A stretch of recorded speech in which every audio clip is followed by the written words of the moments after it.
ભગત બીજ પલટે નહીં, ભલે ને જુગ જાય અનંત, પણ ઊંચ નીચ ઘર અવતરે ઈ તો આખિર સંતના સંત. ઊંચ નીચ ઘર અવતરે આખિર સંતના સંત.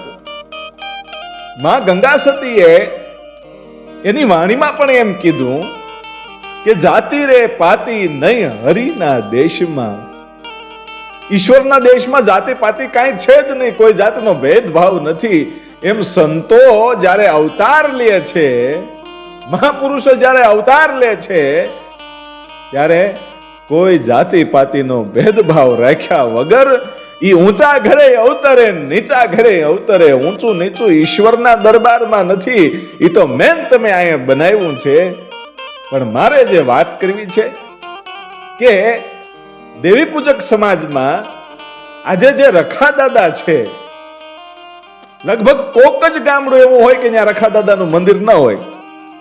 પણ એ રખા દાદા છે કોણ, એનું પ્રાગટ્ય કેવી રીતે થયું અને એનો ઇતિહાસ શું છે, એની આપણે જરાક નજર કરવી છે. રખા દાદાનું પ્રાગટ્ય કેવી રીતે થયું, એની ઉત્પત્તિ કેવી રીતે થઈ અને રખા દાદા આવું નામ કેમ પડ્યું, આ બધી જ માહિતી રખા દાદાના સંપૂર્ણ ઇતિહાસની અંદર છે. એની આપણે વાત કરવી છે કે ઉમરાળા તાલુકાનું જે ચોગઠ નામનું ગામ છે, એ ચોગઠ ગામમાં દેવી પૂજક ગોહિલ પરિવારની માલપા અરજણ દાદા, અને એ અરજણ દાદા છે એમ કહેવાય છે કે ખૂબ ભક્તિવાળા માણસ છે. દરરોજની માટે માં ભગવતીની પોતાની જગદંબાને કુળદેવીને પ્રાર્થના કરે અને એની માળાઓ કરે, ત્યારે આપણને એમ લાગે કે એના માળાના મણકે મણકે સાક્ષાત ઠાકર બેઠો હશે, કદાચ સાક્ષાત જગદંબા બેઠી હશે, એવી ભગવતી બેઠી હોય. અને એવી ભગવતીની એની ઉપર મેર કે સાક્ષાત એ અરજણ દાદાની હારે વાતું કરે, એવો ભક્તિવાળો માણસ. અને ધીરે ધીરે એ અરજણ દાદા અને એને ઘેરે એક દીકરાનો જન્મ થયો, એટલે એનું નામ વશરામ. અને વશરામ છે એ ધીરે ધીરે યુવાન થાય, એના લગ્ન થયા અને એમના પત્નીનું નામ જાઈબેન. અને જાઈબેન અને વશરામ ભગત. અરજણ દાદા તો હરગાપુરની કેડીએ વયા ગયા છે, અને પછી તો એનો દીકરો વશરામ ભગત અને એમના પત્ની જાઈબેન, એ બંને એમ કહેવાય છે કે ભક્તિમય જીવન જીવે, પણ ગરીબ માણસ છે. ટકનું લાવીને ટકનું ખાવા વાળો એ માણસ. એમ કહેવાય છે કે કાયમને માટે ભગવતીની આરાધના કરતો હોય, ભગવતીની માળા ફેરવતો હોય. એ વશરામ દાદા ને જાઈબાઈ બેન છે, એ બંને એમ કહેવાય છે કે એ ભક્તિમય જીવન જીવે, પણ ગરીબ માણસ છે, રહેવા માટે ઘર નથી. એક નાનકડો એવો વાડો છે, એ વાડો વાવે પોતે, અને ત્યાં પોતાનું ઝૂંપડું હતું. એ ઝૂંપડું હોય અને એ વાડામાં થોડું થોડું કંઈક વાવેતર કરેલું હોય, એમાંથી પોતાનું ગુજરાન હાલે. એમ કરતા કરતા કરતા ધીરો ધીરો સમય છે એ વીતતો જાય છે. અને એ વાડો છે, એ વાડામાં એમ કહેવાય છે કે એકવાર તરબૂચ વાવેલા. એ ધોણિયા પીરની પાસે જે વાડો છે, એ વાડો વાવેલો અને તરબૂચ વાવેલા, પણ ગરીબ માણસ છે, તો પાણી ક્યાંકથી ને ક્યાંકથી થોડું થોડું વેવી વેવીને લાવે ને એ તરબૂચના વેલાવને પાણી પાય, એ પોતાનું ગુજરાન હાલતું જાય છે. એમાં એકવાર ઘટના એવી બને, હવે જોજો રખા દાદાની ઉત્પત્તિ કેવી રીતે થાય છે એની હું વાત કરું તો બરાબર સાંજનો સમય થવા આવ્યો છે, અને એક ભરવાડ છે ઈ પોતે વાડાની સામો આવીને ઉભો રહ્યો, અને વશરામ ભગત છે એને એમ લાગ્યું કે કોઈ આવ્યું છે, અને ઉભા થયા અને ગયા બાજુમાં. અને ત્યારે ભરવાડ એમ કે છે કે વશરામ, આ જે વાડો તું આવ્યો છો ને એ જગ્યા કોની છે તને ખબર છે? બાપા હું તો વર્ષોથી અહીંયા રહું છું, મારા બાપુ અહીંયા રહેતા. હે કે મારો આપો અહીંયા રહેતો તો. અને તેદી ભરવાડે એટલું કીધું તું કે આ વાડો જે તું વાવ્યો છો ને, આ જગ્યા છે ને ઈ મારી છે, આ જગ્યાનો ધણી હું છું. અને તારા જે કાંઈ સામાન પોટલા છે એ ભરીને તું આજ નીકળી જાજે, નહીતર એમાં હારું નહીં હોય. અને આ તો ભાઈ વશરામ દાદો છે મૂંઝાઈ ગયો કે ઓહો, વર્ષોથી જે મારી જન્મભૂમિ છે, જ્યાં હું રમીને મોટો થયો છું, એ ધરતીને આજ છોડવાનો વારો આવ્યો. આ ધરતીનો ધણી કોઈ આવ્યો છે, પણ હવે કરવું તો કરવું શું? હવે આ બિસ્તરા પોટલા ભરવા પડશે. અને પોતાની પત્ની જાયબાઈ બેનને જઈને કીધું કે હવે જટ આપણા બિસ્તરા પોટલા છે ભરો, આપણા ગોદડા ભરો, આપણા ખાટલા ભેગા કરો, આપણા ઠામડા ભેગા કરો. કે આ ધરતીનો ધણી કોઈ આવ્યો છે, કોઈ ભરવાડ છે, કમબંધ કેડિયું પડ્યું છે અને માથે પાઘડી છે અને મોટા જોળા વાળી ચોણી પહેરી, ચામડાની મોજડી પહેરી, અને કોઈ ભરવાડે એમ મને કીધું છે કે આ જગ્યા છોડીને વયા જાય, આ જગ્યા એની છે, ઈ આ ધરતીનો ધણી છે.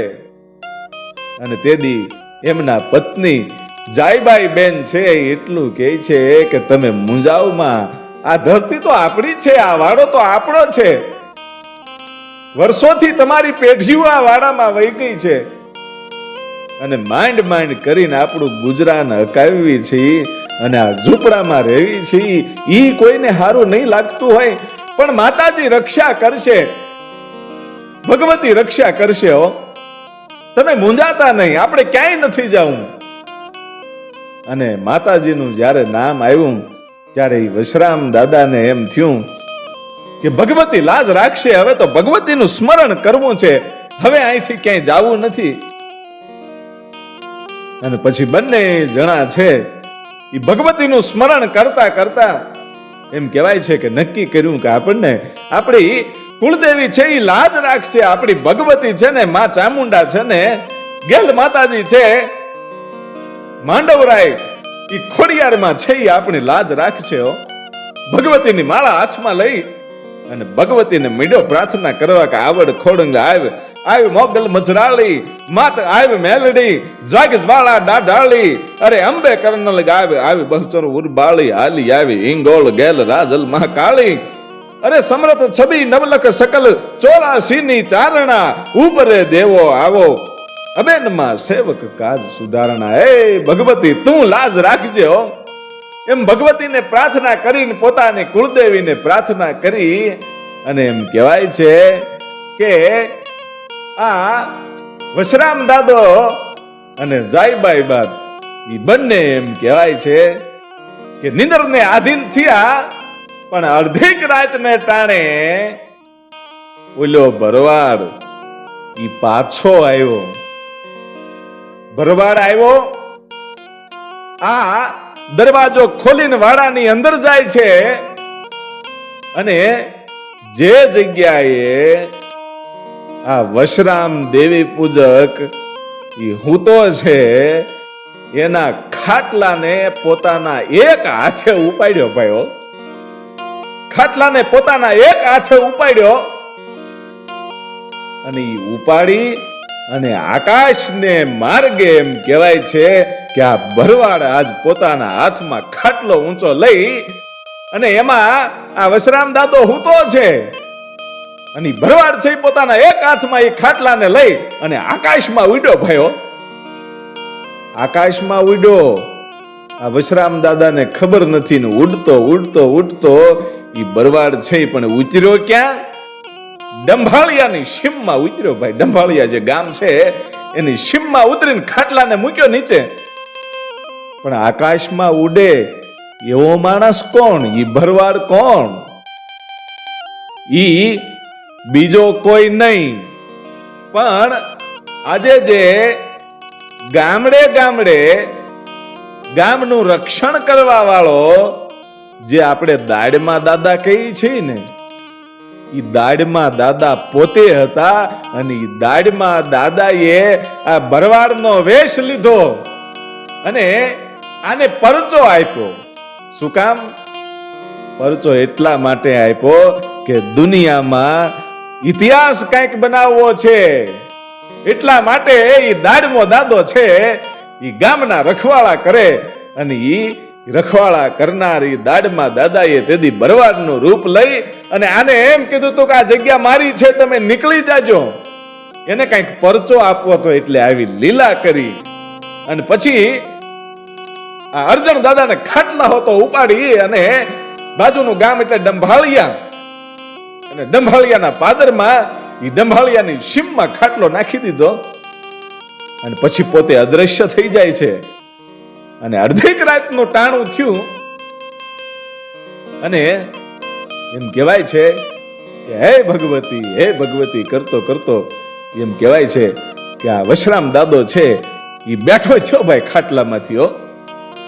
ખાટલામાંથી બેઠો થયો એટલે કઈ દેખાણું નહીં કે અહીંયા વાડો નથી, અહીંયા ઝૂંપડું નથી, પણ પોતાને એવું લાગ્યું કે મને કઈક સપનું આવે છે, હું કઈક ચિંતામાં છું ને એટલે મને આવું કંઈક થાય છે. એટલે પાછો હોઈ જાય છે અને બ્રહ્મ મુહૂર્તમાં સવારે વહેલા 4 વાગ્યાના સુમારે એ પાછો જાગ્યો અને પાછું જ્યારે જોયું કે અહીંયા કાંઈ નથી. પણ આવું કેમ થયું? મને કોઈ સપનું નથી આવતું, આ હકીકત હોય એવું લાગે છે, પણ આવું કેમ? અને જોયું ચારે બાજુ નજર માંડી, ખબર પડી ગઈ કે હું બીજા ગામની સીમમાં ક્યાંક આવી ગયો એવું લાગે છે. પણ મારો ખાટલો અહીંયા કેમ આવી ગયો? હું કેમ આવી ગયો? મારા બાયુ છોકરા ક્યાં ગયા? અને પોતાની આંખમાં આહુડાની ધાર થઈ ગઈ કે ઓહો, અહીંયા સુધી ખાટલો આવી જવો એટલે ખાટલાને કોઈ અહીંયા સુધી લઈને આવે ને તો માણસને તરત ખબર પડી જાય કે પોતાનો ખાટલો હિલ્યો છે.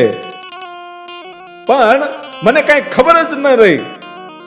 તો આ કોઈ દેવનું કામ હોય, કોઈ દેવ દેરા મારી પાછળ લાગ્યા હોય એવું લાગે છે. અને મનમાં ઓલી વાત યાદ આવી કે મને ભરવાડે આ જગ્યા છોડી દેવાની કીધી હતી અને એને કઈક મારી વાહે મૂક્યું હોય એવું લાગે છે. મેં આ ધરતીને કાલને કાલે હાંજે છોડી દીધી હોત તો સારું હતું. હવે રેવાય નહીં. પોતાનો ખાટલો છે એ ખંભે ઉપાડ્યો અને ધીરો હાલતો એ હવારનો હુરજ નારાયણ ઉગ્યો ભલે ને ઉગા બાણ તિહારા લવ ભામણા હવે તો જીયાણ મરણ રી માણ અમાણી રાખજે કાશ્યપ રાઉજ. હુરજ નારાયણને પ્રણામ કરી અને ઈ દાદો વશરામ છે ઈ હુરજને એટલું કહેતો હતો કે મારી લાજ રાખજો. અને ઈ ચોગઠ ગામમાં પહોંચ્યો ભાઈ અને ખબર પડી કે હું જ્યાં હતો એ ડંભાળિયાની સીમ હતી. અને પોતાના ઝૂંપડે આવ્યો, પોતાના વાડે આવ્યો અને આંખમાંથી આહુડાની ધાર થઈ અને પોતાના બાયુ છોકરા બરાબર જાગ્યા. અને એમના પત્ની જાયબેન ઈ કહે છે કે તમારે આંખમાં આહું કેમ છે અને તમે ખાટલો લઈને કેમ આવો છો? રાતે મેં જાગીને જોયું તો તમે અહીંયા હતા નહીં, તમારો ખાટલો નહોતો, તમે ક્યાં હુવા વયા ગયા હતા? અને તઈ માંડીને બધી વાત કરી કે મારી પાછળ કોઈ દેવ દેરા લાગ્યા છે. ઓલા ભરવાડે મારી પાછળ કઈ દેવ દેરા મૂક્યા હોય એવું લાગે છે અને આ ધરતી છે એ અત્યારે ને અત્યારે હવે છોડી દેવી છે. તમે આ તમારો હવે ઘરનો સામાન બધો ભરો, હું ગામમાં જઈ અને કોઈ ખેડૂને કહું બળદ ગાડું લઈને આપણે ક્યાંક બીજા ગામમાં મૂકી જાય. હવે આ ધરતીમાં રહેવું નથી. અને પછી એમ કહેવાય છે કે પોતે ગામમાં જાય છે. કણબી પટેલ ગાડું લઈને આવે છે અને અહીંયા બધોય સામાન ભરી અને આ વાડો છોડી ચોગઠ ગામ છોડી અને એમ કહેવાય છે કે જ્યારે નીકળતો હતો ને ત્યારે છેલ્લી વાર ચોગઠ ગામની ધરતીની ધૂળને પોતાના માથા ઉપર ચડાવીને વંદન કરીને કીધું હતું કે હે જન્મ ભૂમિકા, હવે પાછું કોઈ દિવસ અહીંયા આવવાનું નથી, એટલે છેલ્લી વાર મારા પ્રણામને સ્વીકાર કરજે. મારા ગરીબનું કોણ સાંભળે? મારી ભગવતીયું, મારી જોગમાયાઓ, મારી કુળદેવી આજ મારું સાંભળ્યું નહીં. મારી હારે મારા કુળદેવી હોય નહીં, મારી ભગવતીઓ હોય નહીં, નહીતર મને આ જગ્યા કોઈ દી છોડવાનો વારો આવે નહીં. પણ અહીંયા તો દાડમાં દાદો આ બધા પરચા બનાવતો તો પછી એની કુળદેવી કેમ આવે? કારણ કે અહીંયા તો આખો ઇતિહાસ રચવાનો છે. અને પછી એમ કહેવાય છે કે ગાડામાં સામાન ભરી ચોગઠ છોડી પોતાનો વાડો ને ઝૂંપડું ને તરબૂચ ને બધું એક બાજુ પડ્યું રહ્યું અને ગાડું ધીરું ધીરું ધીરું ધીરું હાલતું થયું. એ ગામ છોડી અને જે જગ્યાએ રાતે ખાટલો વયો ગયો તો ઈ જગ્યાએ ડંભાળિયાની સીમમાં ત્યાં ગાડું ઊભું રખાવીને ત્યાં બધો સામાન ઉતારી લીધો ભાઈ. અને પછી ગાડા ખેડૂને કીધું કે હવે જાઓ બાપ. અને ગાડા ખેડૂ હતો ને એની આંખમાં આહુડાની ધાર વહી ગઈ હતી કે એવો ઈર્ષાળુ માણસ કોણ છે કે આ ગરીબ માણસને પોતાની જગ્યામાંથી બહાર કાઢી મૂક્યા. પણ ગાડા ખેડૂને વશરામ દાદો એટલું કહે છે કે બાપા હું મારું જીવન જીવી લે, હવે તમે ચિંતા ન કરતા. હવે તો હું ગમે એ રીતે અહીંયા મારું ભરણ પોષણ કરીશ. અને પછી ઈ ધીરો ધીરો સમય જવા માંડ્યો અને પોતે મહેનત મજૂરી કરે છે. પણ એક બાજુ ઘટના કેવી બને છે કે આ વાડો છોડીને આ વશરામ દાદો ગયો. ઈ પછી આ દાડમાં દાદા ઈ પોતે જે વેશમાં આવ્યા હતા ઈ જ વેશમાં આ વાડામાં તરબૂચનું પોતે રખવાળું કરે છે. નહીતર તો માલ ઢોર ખાઈ જાય, પણ પોતે રખવાળું કરે છે. અને 15 દી ને 20 દી ને મહિના દીનો જ્યારે સમય ગયો ત્યારે દાડમાં દાદાને એમ લાગ્યું કે હવે જેણે મને જગ્યા હોપી દીધી, જેણે મને આ ધરતીનો ધણી બનાવી દીધો, એ હજી દુખી છે અને એનું દુનિયામાં નામ અમર મારે રાખવું છે. હવે હાલ હું એના સપને જાઉં અને મારા વશરામને પાછો લાવું હો, નહીતર એ દુખી થઈ જાય. એક મહિનાના વાણા વાઈ ગયા છે. હવે હું એનું આ રખવાળું કરીને થાક્યો છું. આ તરબૂચનું રખવાળું સાક્ષાત દાડમાં દાદાએ કર્યું હોય તો પછી તરબૂચ કેવા આવ્યા હશે તમે વિચાર કરજો ભાઈ. ખુદ દેવતાઓ કોઈ હોય, કોઈ દેવ છે એનું રખવાળું કરે તો પછી તરબૂચ કેવા જાયમાં હશે એ વાડામાં. અને અડધી રાતનો ગજર ભાંગ્યો અને આ દાડમો દાદો છે ઈ પોતે જે ભરવાડના વેશમાં એને મળ્યો તો ઈ જ ભરવાડના રૂપે આના સપનામાં જાય છે. ઈ વશરામ દાદાના સપનામાં જઈ અને એટલું કીધું કે વશરામ સૂતો છો કે જાગસ? અને તેથી વશરામ ઈ ઊંઘમાં ને ઊંઘમાં ઈ સપનામાં એમ કહે છે કે બાપા ઊંઘ હે નહીં હોય કે કામ કે મારી ધરતી વહી ગઈ, મારો વાડો વહી ગયો, મારી જન્મ ભૂમિકા વહી ગઈ ને પારકા ગામને પાદર આજ પડ્યો છું અને મારા દેવ દેરાય મારી મદદ કરતા નથી. આજ મારો સમય નબળો છે તેથી દેવીઓ મને આજ ભૂલી ગઈ છે. હો મને ઊંઘ ક્યાંથી હોય? એ સપનામાં વાત કરે છે. અને તેથી એને દાડમાં દાદાએ એટલું કીધું તું કે તારી જે ધરતી છે અને તને જેને કાઢ્યો છે એ હું પોતે છું. તારી પાછળ કોઈ દેવદેરા નથી લાગ્યા, પણ બાપ હું તો તારી પરીક્ષા કરતો તો. હવે તું પાછો વયો આવ્યો ચોગઠમાં અને ઇતિહાસમાં તારું નામ અમર કરી દઈશ. અને તેથી એ વશરામ દાદો એટલું બોલ્યો તો કે પણ તમે છો કોણ? અને તેથી એને દાડમાં દાદાએ વાત કરી કે ગામનું રખવાળું કરવા વાળો ગામડે ગામડે જ્યાં હું બેઠો છું એ દાડમો દાદો છું, પણ તારા પરિવારમાં તારા સમાજમાં મેં તારા તરબૂચનું રખવાળું કર્યું છે. એટલે જેણે રખોપું કર્યું એવો રખો દાદો તરીકે હું પૂંજાઈશ, મને રખા દાદા તરીકે પૂંજજે.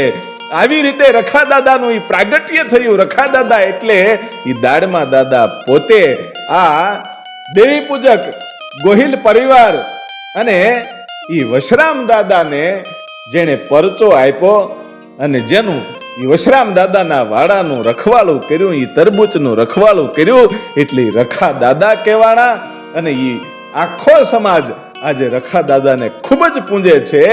અને પછી સપનામાં ઈ એમ કે છે કે તમે રખા દાદા છો, વાત સાચી, તમે જ મને ઈ ધરતીમાંથી આ છોડી અને આયા મારો ખાટલો મૂકી દીધો ને મને ધરતી ખાલી કરાવી, તમે પોતે ઈ વાત સાચી, પણ એનું પ્રમાણ શું? પ્રમાણ વગર મારે કોઈ દિવસ મારે પાછું ચોગઠમાં ઈ વાડામાં અવાય નહીં, અને કદાચ આવું અને ઈ ભરવાડ મને મારે ને પાછો કાઢી મૂકે તો? પણ જો એની જગ્યાએ તમે જ હો, તમે રખા દાદા પોતે જ હોવ ને, તો મને એનું પ્રમાણ આપો.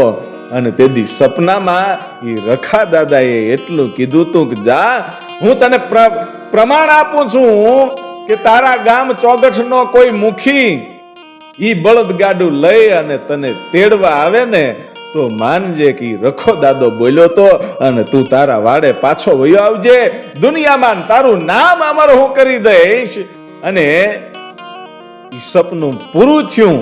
ઈ બ્રહ્મ મુહૂર્ત હતું, સવારની વહેલી સવારે એમ કહેવાય છે કે એને ઈ અરજણ દાદાના દીકરા એટલે વશરામ દાદાને જગાઈ ગયું અને મનમાં વિચાર કરે છે કે ઓહો, આ સપનું આવ્યું, આ મારી કોઈ ભ્રમણા છે કે સાચી વસ્તુ હશે? એ વિચાર કરતા કરતા સવાર પડ્યું. સૂરજની કિરણો છે ધરતીની પટ ઉપર પાથરી, અને એ વખતે બરાબર પોતાના ગામના ઈ કેડા બાજુ એમ કહેવાય છે કે નજર વહી ગઈ, અને અહીંયા પોતાના પત્ની જાયબાઈ બેનની સાથે વાતચીત હાલે છે કે મને આવું સપનું આપ્યું છે અને સપનામાં મને પ્રમાણ આપ્યા છે. હજી વાત હાલે છે ત્યાં તો પોતાના ગામના કેડે ઈ રસ્તે નજર ગઈ અને ખબર પડી કે હામું ગાડું હાલ્યું આવે છે, એ તો ગામના મુખીનું હાલ્યું આવે છે. અને ઓલું યાદ આવ્યું કે રખા દાદાએ કીધું તું કે ગામનો મુખી તને તેડવા આવશે, અને પોતાના પત્નીને કીધું કે હવે જટ સામાન ભરો, હવે તો મારો દેહ છે, મારી જન્મ ભૂમિકા મને બોલાવે છે, મારો રખો દાદો મને બોલાવે છે, જટ સામાન ભરો. અને સામાનના પોટકા વાળ્યા ત્યાં તો મુખી આવ્યા અને કીધું કે બાપ, હું તને લેવા આવ્યો છું, તારા વગર ઈ વાડો છે ઈ સૂનો લાગે છે, તારા વગર ગામ છે ઈ સૂનું લાગે છે, બાપ તું પાછો વયો આવ્યો. અને ઈ સામાન ગાડામાં નાખી અને પછી વશરામ દાદા છે ઈ પાછા એમ કહેવાય છે ઈ ચોગઠમાં ઈ વાડામાં ગયા. અને એ વખતે બંને જણા હજી ગાડામાંથી નીચે ઉતરે ન ઉતરે એ પહેલા તો રસ્તામાં વાત કરતા કરતા આવતા હતા કે આપણો વાડો તો હાવ વિખાઈ ગયો છે, આપણા તરબૂચ વિખાઈ ગયા હશે, આપણે શું કરશું, ગામના ઢોર છે એને ખાઈ ગયા હશે. અને ત્યારે એમના પત્નીને ઈ વશરામ દાદા એમ કહે છે કે મારા રખા દાદાએ એમ કીધું તું કે હું તારા વાડાની રક્ષા કરું છું, એટલે તો હું રખો કહેવાય. રખા દાદાએ આપણી રક્ષા કરી છે આપણા વાડાની, આપણા વાડાને કાંઈ નહીં થયું હોય મને પૂરેપૂરો વિશ્વાસ છે હો. અને ગાડામાંથી સામાન હેઠા ઉતારી અને જ્યારે ઝૂંપડામાં મૂક્યા અને પાછો જ્યારે વાડાની ફરતો આટો માર્યો ને ત્યાં તો એમ કહેવાય છે કે અઢળક તરબૂચ હતા. જિંદગીમાં કોઈ દી મોટી મોટી જમીનોમાં તરબૂચ ન આવે એટલા આમાં આવ્યા હતા, અને એને અઢળક આપ્યું તું ઈ રખા દાદાએ. એનું નામ એમ કહેવાય છે કે દુનિયામાં અમર થઈ ગયું. ઈ આજે પણ ધોણિયા પીરની પાસે જે વાડો વાવેલો હતો તરબૂચનો, ત્યાં રખા દાદાનું ઈ સ્થાનક છે, અને ગામડે ગામડે પણ રખા દાદા પૂંજાય છે. એટલું નહીં પણ ઈ વશરામ દાદાને એમ કહેવાય છે કે એને ઘરે જે દીકરો થયો એનું નામ કરશન દાદા, અને કરશન દાદાને ઘેરે પણ ઈ રખા દાદાએ એમ કહેવાય છે કે દીકરો આપેલો, એનું નામ વીરજી. અને એવા તો રખા દાદાએ હજારો પરચા આપ્યા છે, ઈ ગણે ગણાય નહીં, વીણે વીણાય નહીં. પણ એવા પરચાઓ મળશે તો આપણે એની પણ આગળ વાત કરશું. અને હવે પછી મળીએ છીએ આગળના ઇતિહાસમાં. ત્યાં સુધી અમારી યુટ્યુબ ચેનલને આપ જરૂરથી સબસ્ક્રાઇબ કરજો. જય માતાજી, જય જોગમાયા.